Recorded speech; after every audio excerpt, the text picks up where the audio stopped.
Hi, everyone. We're just going to wait a few minutes till we all gather in the Zoom room. So hang in there, just be a little, few more minutes, just be a little patient. And we will be starting shortly. Decant the Monte Rosso if you haven't done so already, or open it up at least, pour it in your glass. Good point, Nicholas. Very good tips. Okay, I'm going off video.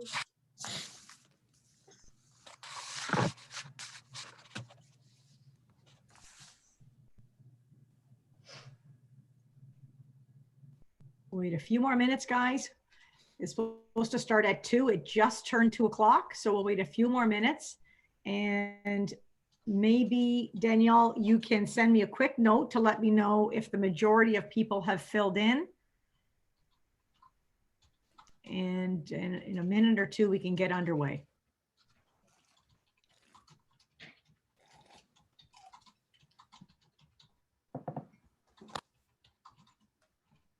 Okay, I'm going to wait a few more minutes. We'll start in about 1 minute, okay, guys?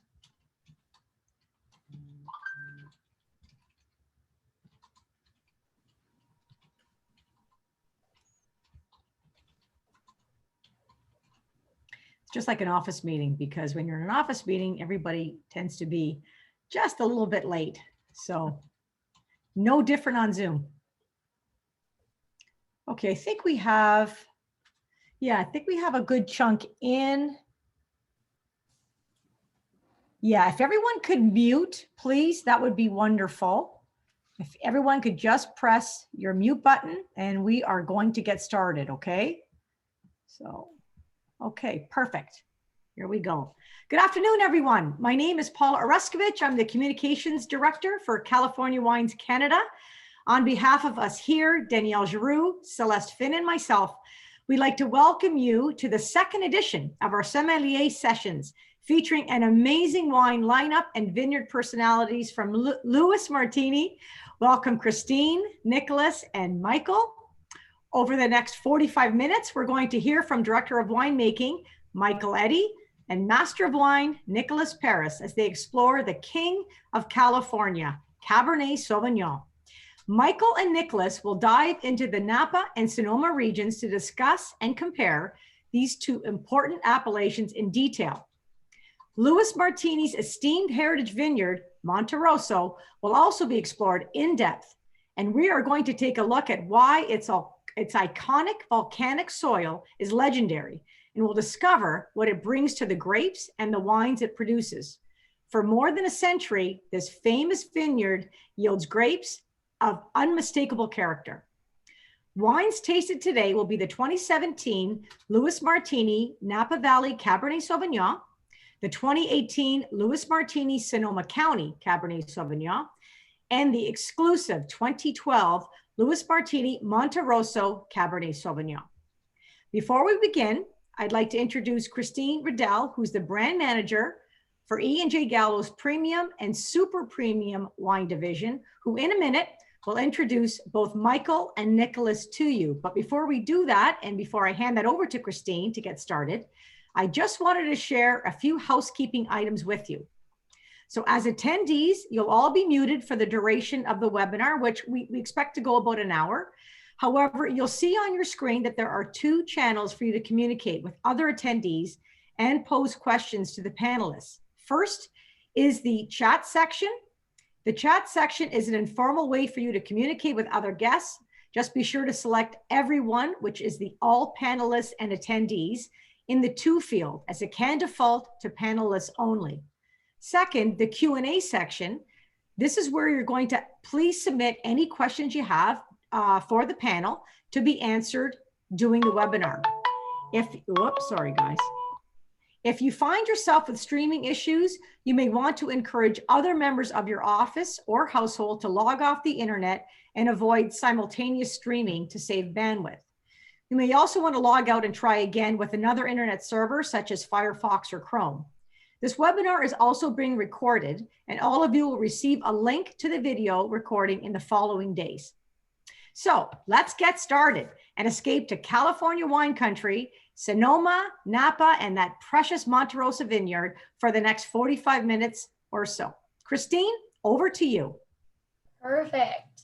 Thank you, Paula, and thank you to the entire California Wine Institute Canadian team for putting together this virtual tasting opportunity. Now, before I pass it over to our special guest speakers, I just want to do a quick 2-minute introduction and welcome. I'm Christine Rudella, and I'm the Canadian Brand Manager for Premium Wines at Gallo. And I think I speak for my entire team when I say we are absolutely thrilled to be able to participate in the California Sommelier sessions with one of my absolute favorite brands in my portfolio, Lewis & Martini. We're all in for a real treat today, as I'd like to thank and welcome our 2 special guests, the Director of Winemaking for Lewis & Martini, Michael Eddy, and our Master of Wine and Director of Sales Education, Nicholas Paris.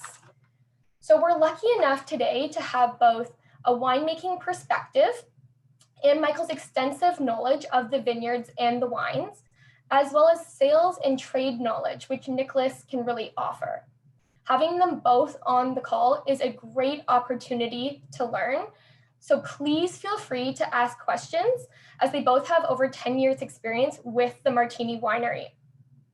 I'd also like to thank all the sommeliers on the call today for taking the time to join us and to help taste through these iconic wines from this producer. It was really exciting to hear from most of you when we were sending out the wines that you're already quite familiar with the lovely Martini wines we're going to be sharing today, but this will also allow you a chance to dive a little bit deeper. Today is really going to be all about the king of California, as Paula mentioned, Cabernet Sauvignon. Michael's journey with Martini began back in 2005, and since then, his focus has been on producing world-class Cabernet from California. So for the next 45 minutes, I'm going to pass it over to Nicholas and Michael to discuss Sonoma and Napa, exploring really what makes each unique in terms of climate, terroir, and the wines themselves. We're also going to get a very rare chance to taste our 2012 Monte Rosso Cabernet from the legendary Monte Rosso Vineyard, which is one of the most coveted wines in the portfolio. Now, since we're only going to be trying 3 of the many wines in the Martini portfolio, I'd also like to invite you to visit the newly restored Martini Winery on your next trip to Napa. In early 2019, we completed a significant restoration to the historic winery that was originally built in 1933. So it's truly unbelievable and worth a visit when we're all able to travel again. Lastly, I just ask that you all try to please stick with us till the end of the session, as we're going to have some fun. And I'm going to be asking 2 questions to see what you guys have learned. The first person to answer the questions in the question and answer box will be sent a prize. So pay close attention. For now, I don't want to take up any more time from our special guests. So it is my pleasure to be able to hand it over to Nicholas to kick things off. Thank you very much, Christine and Paula. Thank you to the California Wine Institute and everyone for joining us today. It's a pleasure to be here. Before I begin to talk about Lewis Martini, I've been with Gallo for about 16 years now. And since that time, I've seen many brands come into our portfolio. And the last 5 years, I've been in charge of global sourcing of European wines and helped bring in a lot of those exciting brands. But to me, Lewis Martini has always occupied a special place in the portfolio. It's one of our iconic brands, if not the most iconic brand that we have. A brand that, as Christine said, was founded in 1933 and has a very interesting story to it. I just want to tell you a little bit about that story now on this slide before we get into the terroir and the AVAs, the vineyards and the wines. So I'll go over many of these dates that are here, but not all of them. So in 1900, Lewis Martini traveled from northwestern Italy, from the families from the original kind of that Liguria, Piedmont area. And in 1906, Lewis Martini set up, actually made his first wines, but realized he wanted some more winemaking training, traveled back to Italy to learn winemaking. 1922, set up a grape concentrate business for home winemakers during Prohibition, as well as sold sacramental wines. 1933, at the repeal of Prohibition, on September 19, Louis Martini opened his namesake winery, 2 days actually before the Gallo family opened their winery.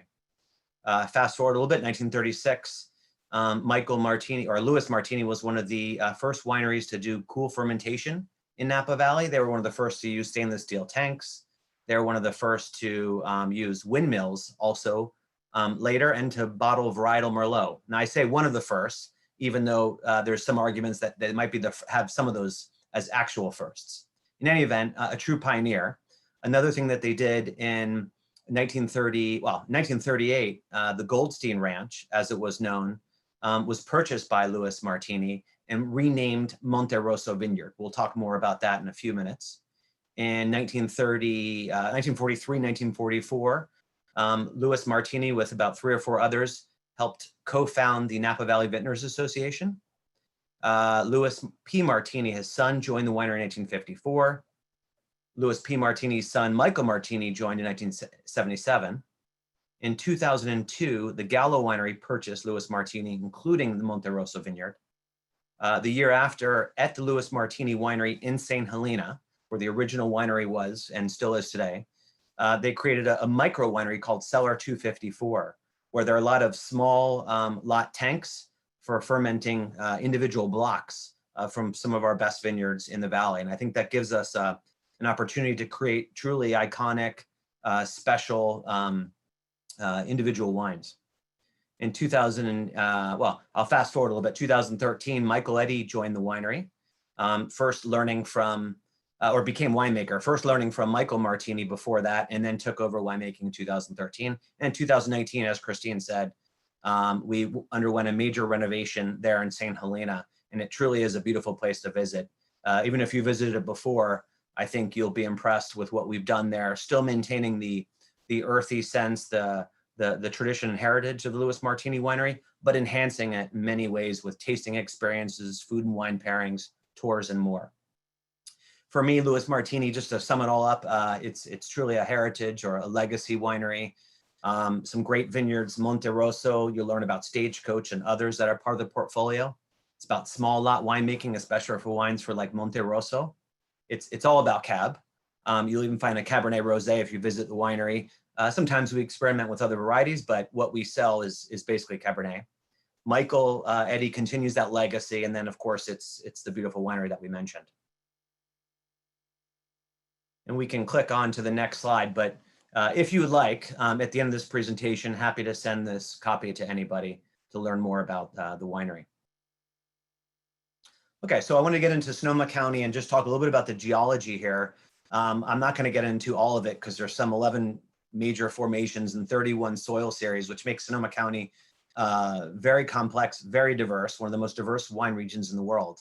I'll just mention a few of these that are highlighted here. The first one is the Franciscan complex, kind of the ancient seabed that was formed some 40 to 140 million years ago, uplifted. It's more kind of basic soils.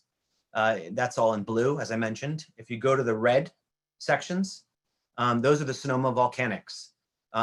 Basically the 2 plates, the Pacific, North American, subduction forcing up the mountains, result in a lot of volcanic activity. And you can see all those soils. That eastern part of Sonoma County is the Mayacamas Range. And you find those soils not only, of course, on the Mayacamas Mountains, but also some of that washed down over the centuries. In purple is the Wilson Grove Formation, which was basically a lot of volcanic and also the Franciscan soils, which formed into a hard sandstone. Over time, a lot of that eroded, and you wind up with famous soils like the Sebastopol series soils, which produces kind of very dark, rich, powerful Pinot Noirs, as well as the lighter colored Gold-Ridge soils, which tends to make more elegant styles. Going back to the southeastern corner here, you have the Carneros region. And there you're going to have a lot more clay-based soils, Hare and Diablo soils. Each one of these soils, of course, affects the wine in different ways based on fertility, drainage, and has an indirect relationship to the style of wine. We'll talk a little bit more about that To me, though, more importantly, quite often than the soil is the climate. So, you know, where, especially in Sonoma County, where the vineyards are located as it relates to fog, wind, elevation, and so on. Go to the next slide. Just click down. So in Sonoma County, there are a total of 18 AVAs and about 60,000 acres. Roughly 12,000 of those acres are dedicated to Cabernet Sauvignon. I'm going to talk about some of those in a minute. I won't focus on the far western and most southerly AVAs where you tend to have more Chardonnay and Pinot Noir because they're cooler. I'll talk more about the Cabernet AVAs. In terms of climate regions, you're looking at 2 to 3 for the most part, but it could be a little bit warmer in some parts. Elevation, and then also, of course, not only is that important, but you have warm days and cool nights in a lot of those AVAs, especially where there's fog intrusion and wind intrusion. So if you look at the map, you see the Russian River there in Jenner, ends in Jenner there on the Sonoma coast, and then you can kind of follow it backwards up through the Alexander Valley. And so that's a gap for wind and for fog to enter. You also have another gap down there in the San Pablo Bay, where you can have wind and fog coming in. And the closer you are to those, the cooler it is. So you could have warm days up to 90, 95, and sometimes hotter, but cool nights dropping down all the way to 40 degrees. And it's that warm day, cool nights that gives you all the ripeness that you want in the flavor, but at night, you know, slowing down the respiration of the vine and preserving that acidity. So you have wines that are ripe, but also beautifully balanced, great structure to them. And then the elevation, anywhere from sea level in Carneros all the way up to over 2,000 feet in the Mayacamas. And here you have valley soils, which tend to be more fertile, more alluvial, more colluvium at the base there. Then you move up to the benchland, to the hillsides, and it tends to be more meager soils, a little more rocky. And then especially more so as you get into the upper elevations when we talk about Monte Rosso Vineyard. And I'll get into what that means in the wine in a few minutes. Northern Sonoma AVAs, I've divided this slide into 2 sets of AVAs. So Northern Sonoma, places like Dry Creek Valley, Alexander Valley, Knights Valley, parts of the Russian River Valley. And then later we'll come back to Monte Rosso and talk about the Sonoma Valley.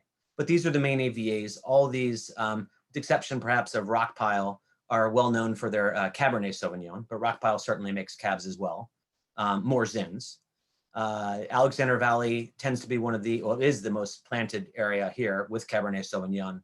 And you get wines that are full bodied. It's a region 3. It's a little bit warmer, a little less fog intrusion and wind than say the Dry Creek Valley. Knights Valley is somewhat similar to Alexander Valley. Even though those areas are warmer, say, than the Dry Creek Valley, they're a little bit cooler than Napa in general. So you're gonna wind up with wines, and I'm generalizing, but wines that can have a beautiful herbal note to them, some fresh acidity, some moderate structures, moderate alcohol levels. Fountain Grove is a relatively new area. You know, Chalk Hill has been around for a while. And then these are, as I mentioned, Pine Hill, Pine Mountain, Cloverdale Peak, relatively new as well. Rockpile, mostly Zin. Right, at this point, Michael, take us away through some of the vineyards that we have in Sonoma County, why they're special and why we use them for Martini wines. Great, thank you, Nicholas. So as we move into the 2018 Sonoma County Cab, and if you haven't started to taste it, I certainly invite you to go ahead and begin evaluating it as I speak. It's probably, of the trio of wines we have today, the most uniquely made. And it really, we've highlighted a few vineyards, Martini vineyards here, 4 of them in fact, but I want to focus in on 2 in particular, Borelli Creek and Fry Ranch, because they are year in and year out the backbone of the Sonoma County Cabernet. And in fact, this vintage that you're tasting is over 80% is from those 2 ranches alone, which may not strike you immediately, but that's quite a big deal because we make a decent amount of this. This is our most broadly distributed wine. And so these are large ranches, very heavily planted to Cabernet Sauvignon, and really form the backbone of this wine. And when you look at the map, and I think Nicholas's discussion paints the picture of kind of the diversity, particularly climatic, across Sonoma County, would it be easy to look at the 2 vineyards, which are up on the northern end of your map there, Borelli and Fry, and say, wow, they're really not that far apart. But in fact, they're quite different.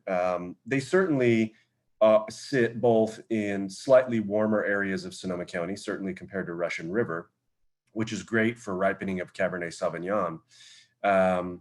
But they're not that far away from each other. However, you'll note that Borelli Creek and Fry are on two opposite sides of this run of hills that separate Alexander Valley and Dry Creek Valley. And what that means is that they have, on average, slightly different aspects, meaning the direction to which they tilt. And Fry Ranch tilts kind of to the southwest, whereas Borelli Creek tilts kind of northeast. It's not as steep, but in general, kind of a northeast aspect.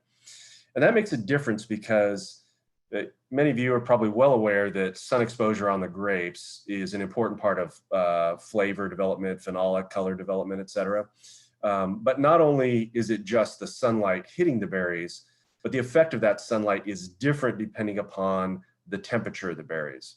And when you have a slightly more easterly aspect, you're going to get the bulk of your sunshine earlier in the day when the air temperature is cooler and the berry temperature is cooler. Whereas when you're facing west, you're going to get more of that light in the later part of the day, particularly as we move into the summer and ripening period where the fruit is much warmer. And so what you see is that, like at Fry Ranch, where we have that afternoon sun, you get a much more of a push towards riper fruit characters. It can be slightly more red, but it gets closer to this kind of jammy, super ripe character, whereas Borelli, easterly leaning, has a lot of freshness. It's much deeper, darker blackberry characters, some of the herbal notes that Nicholas referred to, but also much more structured, dense wines. You can go ahead and move to the tasting note, and we can taste this together here. So there are a few things to point out about this one. I think the first is that, unlike the other two wines we're going to taste, there is very close to zero of this wine that is aged in barrels. It is almost all aged in tank, and there's a reason for that. It is also aged the shortest period of time, roughly 14 months in a typical vintage. Now, the reason for that is because with the Sonoma County, what I want to capture are two things. I want to display some of the depth and richness and body that typifies Cabernet, but I also want to preserve some of the very fresh primary fruit characters, so that blackberry juice, this juicy, very forward fruit character. Now, the aging in tank really helps us with that because you get less oxygen exposure. And there's a trade-off there. Typically, when you preserve the freshness of a wine, you tend to develop fewer layers, a little bit less complexity. Using oak will add some complexity, but it's a trade-off. And so the Sonoma County is really about juicy, forward primary fruit. But of course, we also don't get the benefit of that oxygen and its effect on the mouthfeel. So in barrel, we are going to get some softening of the tannin structure from the oxygen that permeates the staves.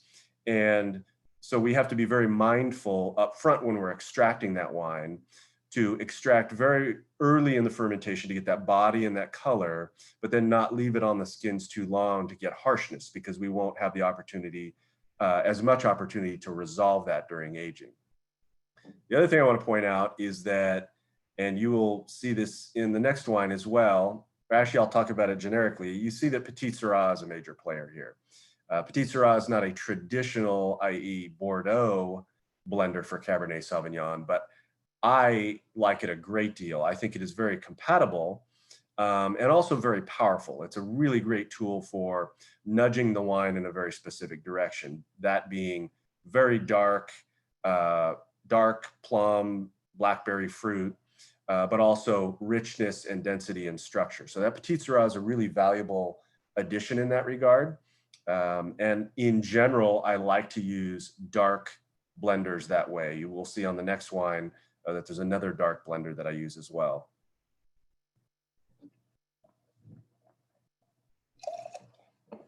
And of course, the oak, these are oak staves, so very similar to what we would build a barrel out of, but we put them in the tank rather than putting the wine in the oak, we put the oak in the wine. A mix of French and American, really to try and amplify fruit. You'll certainly pick up the oak, and the profile that I use on this wine is kind of on the darker end of the sweet spectrum. So the lighter side would be vanilla, but as you move into caramel, toffee, those kind of things, that's really what I'm trying to use to amplify the fruit and also add this kind of sweet note that really is compatible with that kind of juicy primary youthful fruit. I don't know if I have any no questions yet. Any comments from you, Nicholas, on the wine? No, I just think, well, in general, been selling Martini wines for close to 15 years now. And the Sonoma just represents a great value. And again, of a somewhat lighter style, lighter expression of Sonoma, but by no means weak. It's full but elegant. Often I get more of a red fruit profile, sometimes those beautiful herbal notes, great acidity, nice balance of alcohol and acidity to the wines. It's very pretty. I actually have to confess, I don't have the 2018, I couldn't get it, but I'm sipping the 17 today. And it's a gorgeous wine. And I know we're going to talk more about the 17 when we get into Napa in a few minutes. But I've always found this to be a great wine, a great value Cabernet coming out of California. And I will say, while my intent is to really capture that fresh youthful fruit, when I go back and do verticals quite a ways, this wine holds up remarkably well. I think it's because it does still have, while it's this more approachable wine, it does have this bright acidity, and it does age in bottle quite well. That's not the intent. It's not something I think about to a great deal, but certainly when I evaluate it in bottle after many years, it really does hold quite nicely. Yeah. Excellent. So, I mean, is it fair to say that Petit Syrah is giving you flesh like a Merlot could, but even more, more structure, more exotic aromas as well? Yes. Yeah. So for me, more kind of black leaning fruit character as opposed to Merlot. Yeah. And then a bit more tannin. It depends on the Petit Syrah. And I handle the Petit Syrah on the fermenter for this wine kind of like I do the Cab. I'm not looking for lots of tannin with this wine specifically. So it's coming off of the skins a little earlier, but really trying to capture some of that breadth and richness that you get from a dark blender. Beautiful. Guys, we do have two questions. One, any micro-oxygenation on the Sonoma County Cab? And then how long in the French and American oak? So I think being more, how long would you put or add the staves for, Michael? Sorry, can you repeat the question? I was Sure. reading other questions. Absolutely. So any micro-oxygenation on the Sonoma County Cab? No, not micro-oxygenation. I'll certainly use oxygen as a tool, but more like aerative rackings where we pump the wine to another tank and purposefully pick up some air, especially early on, not so much once we kind of get it on oak, but Cabernet Sauvignon being a structured variety can get a little tanky, reductive, and get a little edgy or harsh, and a little bit of oxygen does help it push through those phases. But not micro-oxygenation. I've certainly used micro-oxygenation in my career, but with this wine, again, I'm really trying to preserve that freshness, so I don't want to overdo the oxygen. Okay, great. And then the one other question was, how long would you normally add the oak staves for? It's not the entire aging period, but it's close to it. So anywhere between 9 to 12 months. Kind of depends. I'll pull it off if I feel I've extracted enough of that oak flavor and character, and I certainly don't want to overdo it. I will pull it off and then finish the aging off the oak. Perfect. Thank you very much.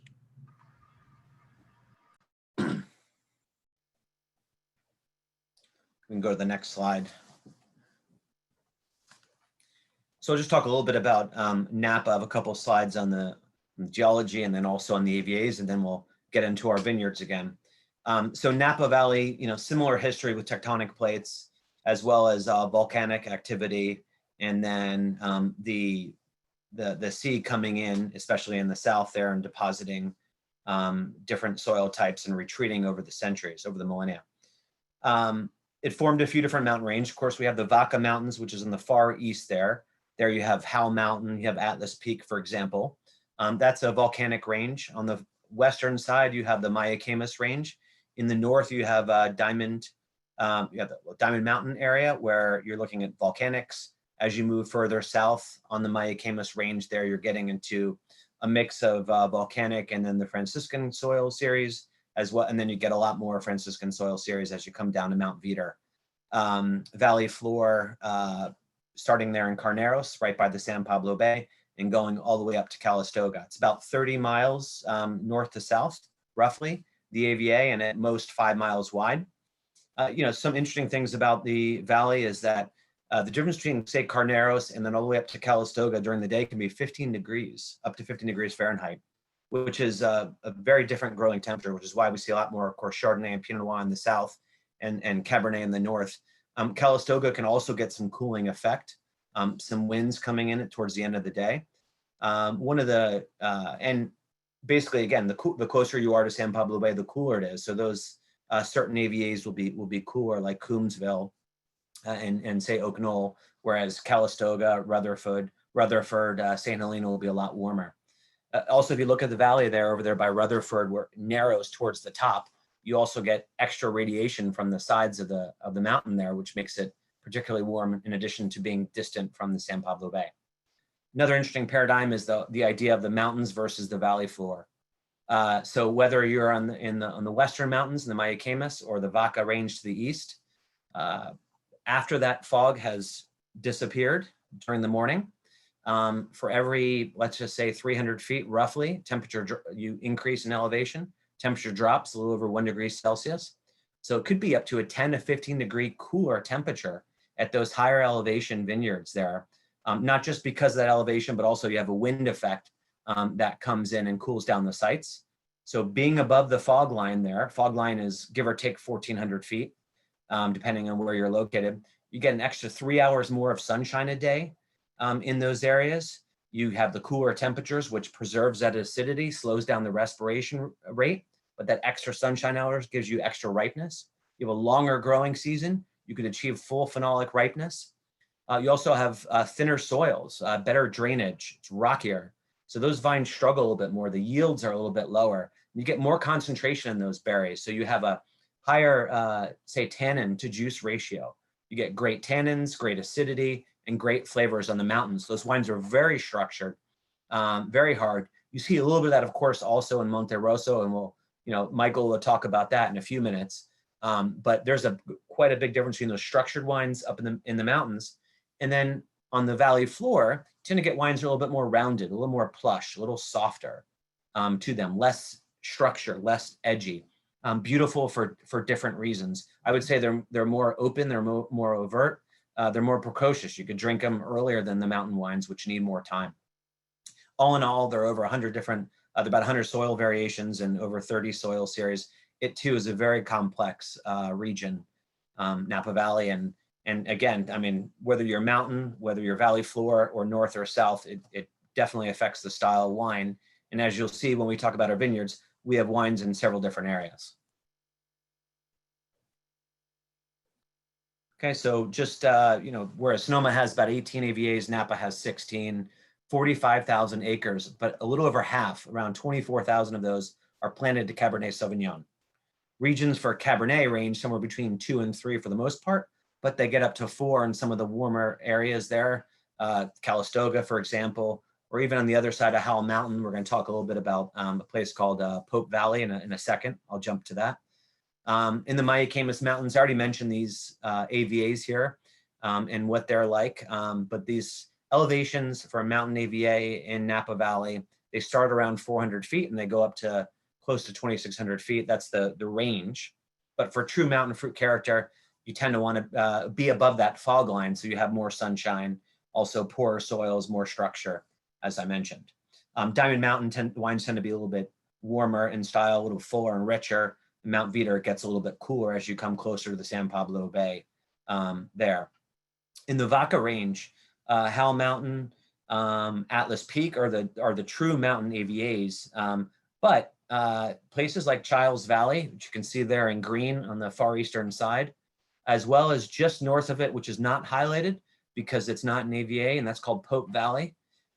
They may be on the valley floor or close to it on the benchlands, but they're still relatively high at 800 plus feet in elevation. So they do benefit from some of those elevation characteristics. In Childs District, the Childs Valley District, you get some fog there, but if you go a little further north into the Pope Valley area, you get a lot less fog coming there. But you do get a northwestern wind that comes down and cools the area. And of course, you have that elevation I mentioned. So, but being a little bit warmer in Chiles Valley, where we get a lot of our, in the Pope Valley area where we get a lot of our fruit, you're going to get wines that tend to, I would say, a little more rounded structures than some of the mountain fruit coming from Howell Mountain, Atlas Peak. You get a beautiful boysenberry richness, blue and dark fruit as well coming out of there. That's very pretty. I believe Michael's going to talk more about that. And then, already talked about the valley floor and the benchlands. We'll see where some of our vineyards fall in a minute. Okay. Yeah, so shall I take it over? Yes. So, Nicholas kind of talked about this.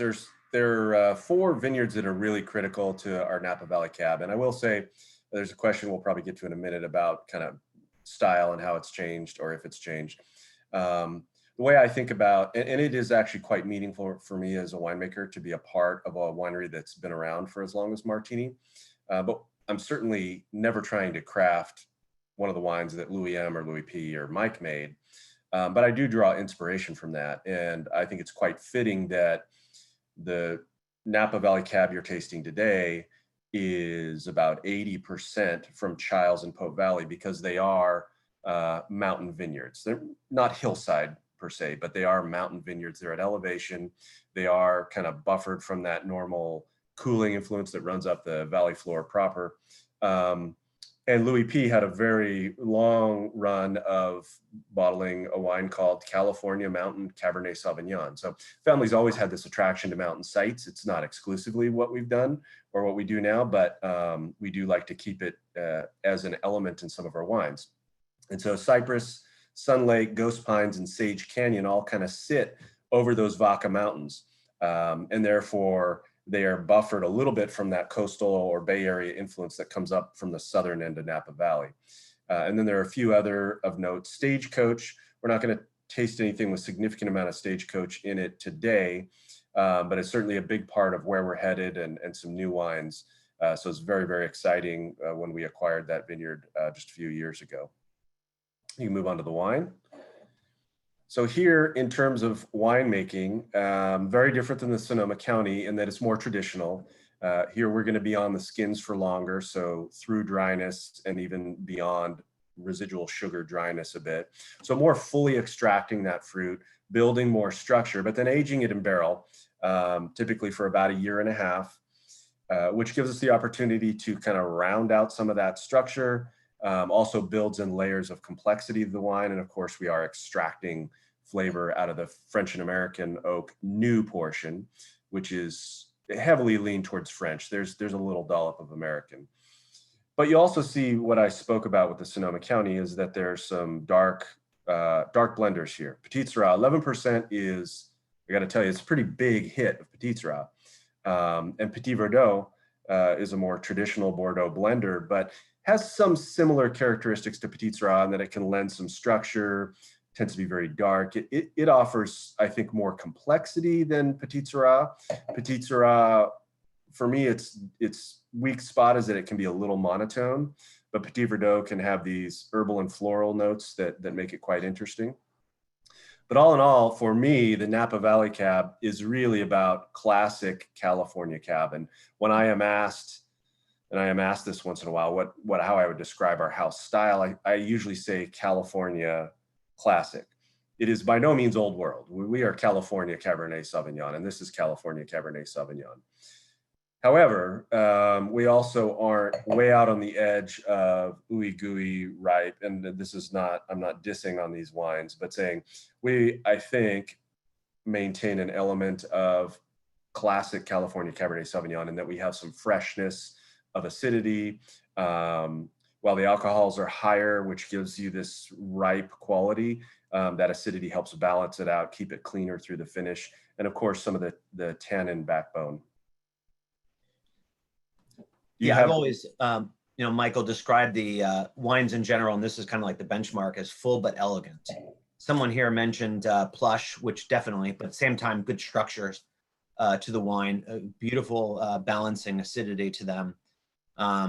It's not that super polished cult style, let's just say, nor is it the again, that Bordeaux, very herbaceous bell pepper style. But it's, I think it's a nice, it's a good balanced classic style. When you taste this wine, and in my exams for whether it was for the MS or the MW, you're tasting a lot of wines blind, and you come across, how do you know it's Napa Valley? To me, it's got, a little bit of that overt fruit from the New World. Some of the, of course, the Cabernet characteristics, the herbaceous. It's got ripeness in body, but it's got structure to it. And which, you get, say, from South Australia, you get something that's more polished in style. You get something that's more, of course, eucalyptus. In some other areas of the world, you get more of an herbaceous character. Here, it's just a beautiful balance of ripeness, of herbal, of acidity, structure. Martini is classic Napa Valley to me. Very nice one. Thank you. Awesome. Thanks, guys. We just have a couple questions before we move on. Michael, you kind of touched on this, but vintages aside, has Martini's winemaking style changed over the past couple of years, or is it always winemaker dependent?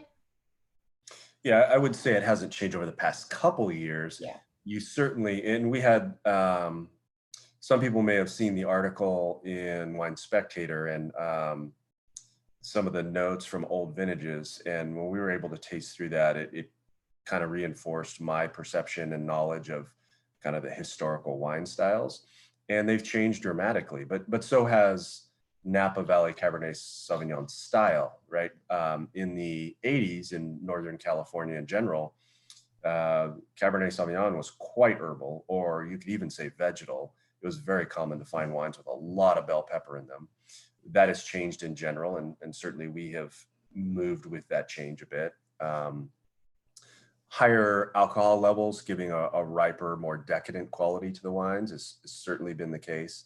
But like I said, I am not looking to make the wines of the past, but I certainly draw inspiration, and that opportunity to taste with a spectator was yet another good kind of inspirational moment to see where we've been, what those wines are like, and kind of pick my brain about what that can mean and how I can draw inspiration from that. Okay, great. Another question about cellaring.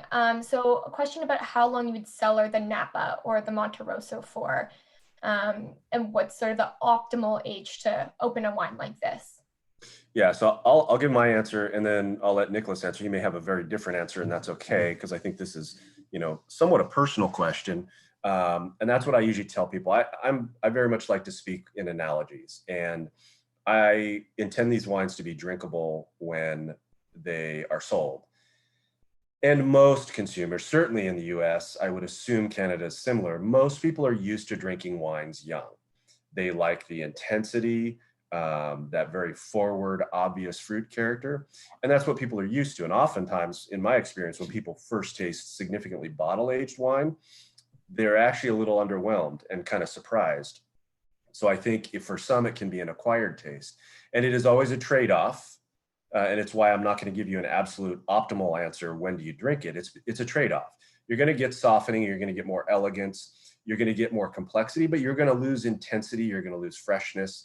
Your fruit is going to shift more from fresh to kind of dried. Some of the herbal tones might show up. You might get more earth character. Both the Napa and the Monte Rosso can hold for decades. And I liken it to a steak, is where the analogy comes in. We can all agree that this New York strip Wagyu steak, dry aged, is a beautiful piece of meat. Some people are going to want it medium well. I'm going to want it medium rare, and I would certainly be right, but right for me. And I think bottle aging wine is very much like that. It's very much a personal question. Nicholas, I don't know if you want to chime in on that at all. Yeah, no, I definitely agree with the development, how those wines develop, and it is a trade-off in a sense. I used to, before Gallo, I used to work for Christie's Auction House and Zacky's Auctions. And I tasted, sold older California wines, sold older Bordeaux's back to the 1800s. I've had martinis from the 70s, 74, 78, and the 80s. And, looking at these wines here, yeah, they're beautiful at this moment, for that overt fruit, for the freshness that you have in them. But I think this wine, for example, the Napa, has the structure easily to age for 10 plus years, and you'll start to see more of those dried fruit characteristics, more of the subtleties coming to the fore on this wine. But no problem. The Monte Rosso, I've had 20 plus year old Monte Rosso, and it's still young. I mean, it doesn't even show age at 10 years quite often. I mean, the color is not fading much. 20, 30, 40 years, not a problem with the structure on that wine easily. But yeah, Napa, I mean, something like 95% of all wines are consumed within 1 week of purchase. That's one of the statistics that I've heard in the US. But yeah, easily 10 plus years on the Napa. I would go on the Sonoma, I would go less. I would personally, I think it's more like a 5 to 10 year range that it's probably at its peak. But it could hold a little bit beyond that. Okay, thank you guys. And then just because we're running short on time, I have one last question for you here. Is there any significance to the 1% of Zin that's added to the Napa? No, it's topping wine. So if we have some really nice Zin, we might top some barrels one time, and that gets tracked in the computer. And so compliance makes us put it down because there's 1%. But. Okay, great. Thank you. Okay, so then, yeah, just a couple of quick slides here then. So going back to Sonoma for a second, because we're going to go into the third wine, the Monte Rosso here. I left the southeastern corner of Sonoma County alone before. And just to say that you'll see that the Monte Rosso Vineyard Cabernet says Sonoma Valley on the bottle. Sonoma Valley itself is 10,000 acres. It's actually the oldest or the first planted region in Sonoma County in the 1850s. There are a few different sub-AVAs in whole or in part. Sonoma Mountain, which is down on that, if you look at one of the images there, it's on the western part of the valley. It kind of blocks some of that cooler influence coming in from the west, from the Pacific. Then you have on the far east, you have the Mayacamas Mountains and the moon up in the hills. If the eastern side of Sonoma Valley, because it's blocked from the Sonoma mountain, because it's blocked from the westerlies, it tends to be a little bit warmer. Bennett Valley tends to be a little bit cooler because it's a little more exposed. Even part of Carneros spills into the Sonoma Valley area where it gets a little bit cooler. But of course, when it comes to Monte Rosso, we're talking about, we're up in the hills. In fact, the wine could qualify for the Moon Mountain District AVA because the vineyard is within that AVA, but we've always, out of tradition, called it Sonoma Valley and continue to do so. We go to the next slide.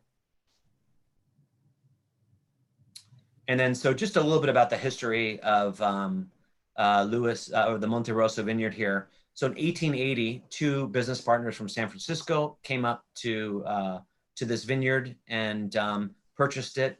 When they first started planting vines a few years later, 1886, some Zinfandel and actually Semillon. The Semillon has been around, is still around today. And in fact, it's the oldest known Semillon in California. And I would argue some of the oldest known Semillon in the world. I'd love to, if anybody knows of an older one, please let me know. I haven't found information on that, but that's pretty exciting. When they first took this plan, these two business partners, they called it Mount Pisgah, which was a biblical reference for the mountain from which Moses saw the promised land. In 1886, one of the partners died and the vineyard was renamed Goldstein Ranch. And then fast forward actually a few years, when the Martinis purchased the property in the 1930s, they renamed it Monte Rosso, which was a historic name, Monte Rosso, Italian for red mountain, referring to those red volcanic soils, which you can see here, iron oxidized soils. What else about this vineyard? Also at that time, when they purchased it, Louis Martini, he planted Cabernet Sauvignon vines in a block known as Los Niños. And those are today believed to be the oldest Cabernet Sauvignon vines in California. When you look at Monte Rosso, it's well known for its Cabernet, also for its old vine Zinfandels from the late 1800s, and for that Semillon, although you don't tend to see that very much. You can click down a couple of times. I'll let Michael talk a little bit more about the vineyard, but this is truly, this is the iconic vineyard for me in the Louis Martini portfolio. And if California had a Grand Cru system for Cabernet vineyards, this would be, it'd have to be in the top 2 or 3 in the entire state for Cabernet Sauvignon. This is one of our best sites that we have in all of California. Yeah, you can go ahead and click to that next box there. Yeah, so there's some facts. Nicholas kind of touched on some of them. It is at elevation, Monte Rosso is. It is a pretty remarkable place. It's just, even forgetting the vineyards, it's just a cool spot. You look down out over Sonoma Valley. has some very old vines, and really makes, I think, some of the most distinctive wines that I've worked with in my career. But let's move on to the wine, because I know we're getting a little thin on time here. So Monte Rosso has some distinctive characteristics. I think they're slightly different in the gnarly vine Zinfandel that we produce off of Monte Rosso versus the Cab. And for me, the Cab is this mineral, almost iron-like character, which I think is the fingerprint of Monte Rosso. And that character seems to be amplified through aging. So there are several things, a few things unique about this wine in how we handle it in the winery, is particularly in comparison to the previous two. Nicholas mentioned our micro winery Cellar 254, which really gives us a tremendous amount of control over the extraction and fermentation process, because we don't put the grapes through pumps or lines. It's all delivered via gravity. So the berries are very intact. They're small fermenters. So as he said, we can pick out individual blocks, or frankly, portions of blocks. And at a hillside vineyard like Monte Rosso, that's very important, because even within one block, you can have a fair amount of variability. And so you can have one segment of the block that's riper that you want to pick earlier. And so being able to have a fermenter that is sized down appropriately for that is a really valuable tool. This is also, up until just a few months ago, was the longest aged Cabernet, barrel-aged Cabernet Sauvignon that I have in the portfolio. And again, part of that is, so aged even longer than the Lot 1, which is our flagship Napa Cab. Because that extra age seems to start to bring out this, like a rare steak or this cast iron pan minerality. And of course, this wine displays remarkable complexity. That's another part of its fingerprint. You get some herbal, which I think may be from the natural flora of the vineyard. So you have trees, right, that you saw that there's some forestation around the edges of blocks, and you can have California bay trees, which can give you a little bit of that, just a hint of that mint, which when it's strong, I absolutely hate. But if it's kind of this subtle undertone, it just adds a layer to the wine. Certainly get the mineral, the earth.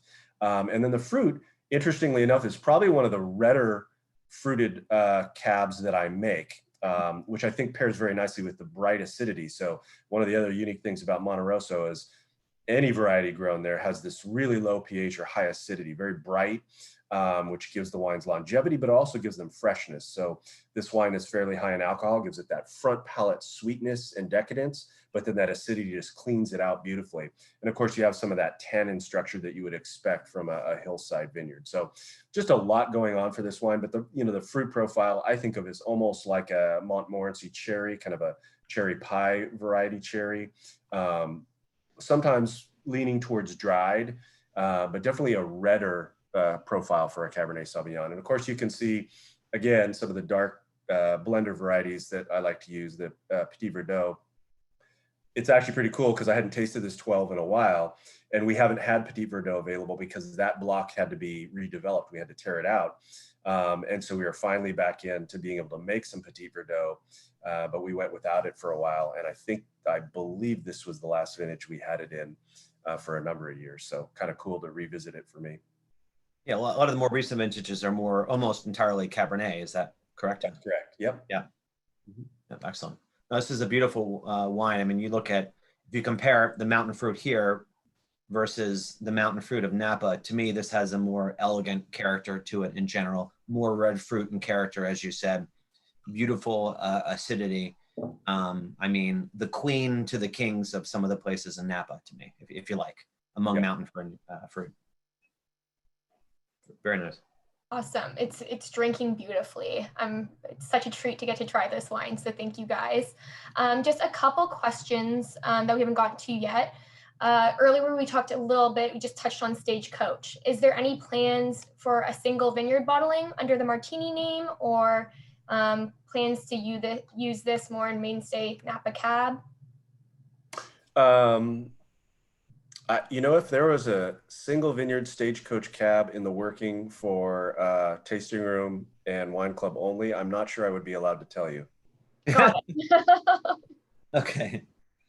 Yeah. I won't confirm or deny it. And then, to answer, so the Stagecoach in the Napa Cab is more of a business question. Many of you are probably aware that our Napa Valley Cabernet is one of the most competitively priced Napa Valley cabs out there. There's certainly cheaper, but there aren't cheaper ones out there, but not many.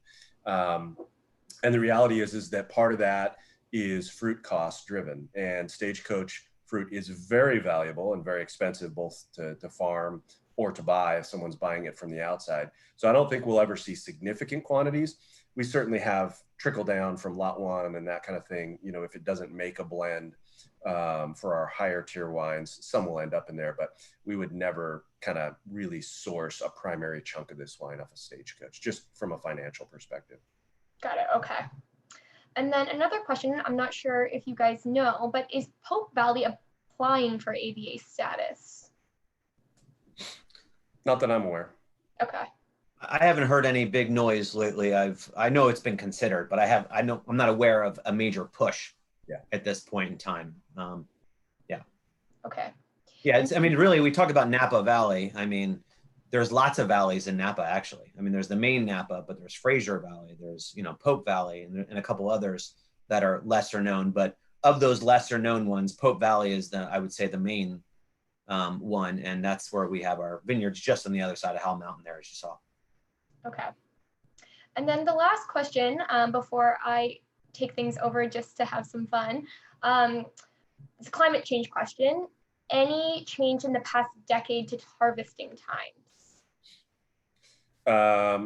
Yeah, and any particular challenge posed by it. So this is an interesting one. A lot of people like to presume that, unfortunately, we kind of misnamed it global warming. And while there is an increase in average temperature, my understanding, and I am not an expert by any means, is that one of the main results of climate change is more erratic weather patterns. And so it is not a simple answer of, oh, hey, as global warming happens, maybe wine regions will move more northerly to what used to be cooler spots. To me, the challenge is in developing weather prediction, viticultural tools. It's developing as an industry tools that allow us to respond to more erratic weather patterns. And certainly many people think that a lot of the fires that we've had in recent times could be a possible connection and result. And so I think it's more yes, it has an effect. Having erratic and unexpected weather is something that is a challenge for farming and for farming wine grapes for sure. But we also have become much more sophisticated in our ability to farm and respond to weather incidents. And I think this is not something that is solved by a winery. This is something that is solved by industry and continuing to push to develop more sophisticated tools just to respond to it. Yeah, I mean, a lot of people attribute to the fuller, riper styles today to climate change, which is called the broader term, perhaps. But that's also a lot of winemaking, or not just winemaking, rather grape growing has changed. And grape material, grapevine material, grapevine material. Higher, lower yields. A lot more that we do are producing these bigger, richer styles of wine. I think you do see some things in climate change, such as the warmer temperatures sometimes start the bud breaks earlier than they used to in the past, but then cool temperatures come back. So you have more frosts that can cause a lot more damage. There's little ways it happens, I think, but a lot of that wine style is grape growing decisions. Okay, thank you. I think that answers the question well. And I'd like to thank you guys both for just such a wonderful tasting. I'm just gonna quickly ask a couple questions to sort of test what we've learned today. So the first person to answer each question correctly using the question and answer box, I'm gonna ask for help from our Cali wine team here, just so I can monitor sort of who's first, will win a prize from Martini. So what was the name of the Monte Rosso vineyard prior to Lewis and Martini purchasing it? We touched on it very quickly. Brad, looks like Brad got it. Oh, okay, great. Yep. Congratulations, Brad. Excellent. Brad was quick on the draw. He was really paying attention. Yes. Yeah. Way to go, Brad. And then our second question is, what year was the Lewis and Martini winery established? And this was one that we covered a couple times. Yeah. Looks like Damers got it. First. Perfect. Yeah. 1933 is the correct answer. Yeah. 1900 was the year that Louis Martini moved to San Francisco. As someone else wrote 1900, but then yeah, 1933 was when the winery was set up. September 1933. Perfect. Well, I want to thank all the Somms for joining us today, everyone who was able to call in, and of course, both Nicholas and Michael for being with us today. And I'd like to pass it back to Paula just to wrap things up. That was fantastic. And I'm so happy to see how many people were listening and vying for those bottles. Way to go, guys. Thank you. Thank you to the E&J Gallo and Louis M. Martini team. It was a fabulous hour. We learned so much together.